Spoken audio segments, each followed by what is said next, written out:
22 minutes past the hour now. Mexico's government has launched a huge manhunt, probably too late, after the leader of one of that country's most powerful drug cartels broke out of a maximum security prison, through an elaborate escape tunnel.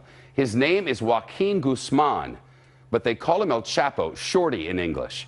He's reportedly earned billions of dollars using bribes and murder to help traffic marijuana, cocaine, and heroin into the United States specifically, and other countries around the world as well, through his Sinaloa drug cartel. A Spanish-language blog has posted these photos that show El Chapo after his escape, according to the bloggers.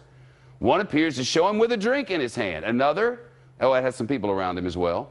Another image appears to show him riding in some sort of aircraft. Of course, we can't confirm the authenticity of these things, but we can see them on the blog. Investigators say on Saturday night, the cartel kingpin dropped down a shaft in the shower area of his prison cell into a sophisticated tunnel deep beneath the prison, one that led to a home under construction about a mile away. We have the images of the tunnel's exit. Reports indicate the tunnel was 2 feet wide, 5 feet high, and equipped with lighting, ventilation, and a motorcycle that workers apparently used to move dirt. We're talking tons of dirt. It was a gigantic construction project right under the noses of the Mexican authorities. The Los Angeles Times newspaper today referred to it as a minor engineering masterpiece. El Chapo's cartel is known for building tunnels to smuggle drugs beneath the United States-Mexico border. This is also the second prison escape for El Chapo. He spent more than a decade on the run before his last arrest last year, using tunnels to escape capture. Larry Levine served nearly 10 years in prison in the United States. He's director and founder of Wall Street Prison Consultants, a company that helps train criminals to survive behind bars. This guy had plenty of money. I don't know what else he needed. Money, power, influence, he had it all. You know, Shepard, they probably started building that tunnel as soon as he got there. They had all the time in the world, and with all his money, he could pay off the guards, he could pay off the inmates, hell, he could pay off everybody. So I'm not surprised this didn't happen sooner.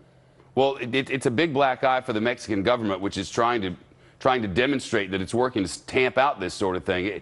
It's a bad day for them, isn't it? Well, it's embarrassing for them because they told the United States that there was no reason to extradite him, that they had him locked in a secure facility. Now that kind of counters their claims. And remember, if they catch him in the U.S., because the Mexican government has no plans to extradite him to the United States, they already made that clear. If he gets caught here in the U.S., you can bet the U.S. is going to hold him here. They're not going to send him back, which is a further embarrassment to the Mexican government.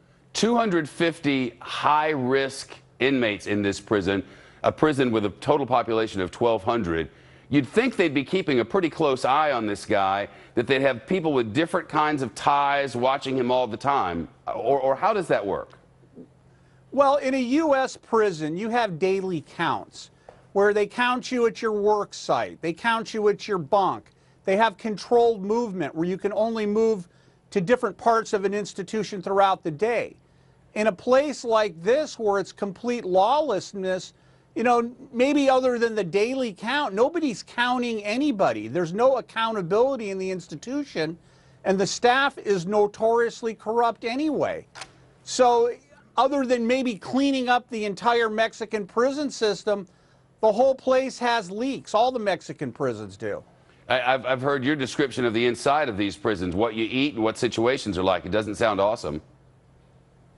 No, not at all. Worms in the food is spoiled, the bunks are dirty. I mean, I guess the plus is that you can have conjugal visits there. You can bring in your woman and have sex with her, but in a U.S. prison, you can't do that.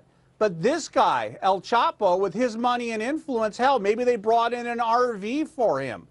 At the last institution, Shepard, he had the entire staff on his payroll. It's like all the guards were working for him. What do you figure he does now that he's out? Wasn't happening in there. Sorry, satellite delay. What do you figure he does now that he's out? Well, you know, if they're putting pictures of him up online, he's hiding, but what is he hiding in plain sight?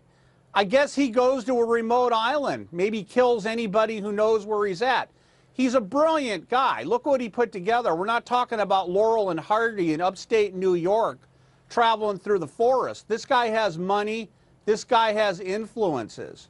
And, you know, he's broken out a second time. He's got the money to pull this off.